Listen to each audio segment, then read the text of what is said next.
mga bagets, ay, saan naman ako yung mga stars na iyan, partner? Ay, naku, malalaman natin kung paano nilang kuha yung mga sugat nila. Ito, kailangan namin kumuha ng pera.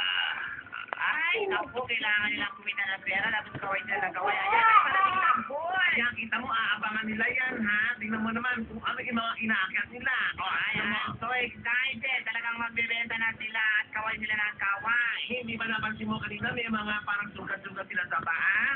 Paano lumagpas yung bus? Ay, naku, wala yan. Hahabulin nila yan. Ay, tatakbo? Kita mo, di ba, gaya na sinabi ko kanina, may mga sugat sila. Ay, dali na napupuan. Minsan, tinatamaan sila ng bato, kaya nagkakasugat-sugat sila. Upang kumita lamang ng pera. Ay, naku, tingnan natin. Nandun na sila.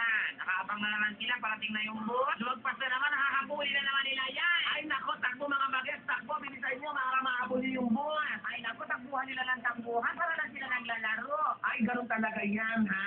Yung mga ginagawa nila para naglalaro talaga sila. Pero, due to economic problem, partner, kailangan nila magbenta ng bulaklak para meron silang ipang gusto sa pang-araw-araw nilang pagkain at saka pag-aaral.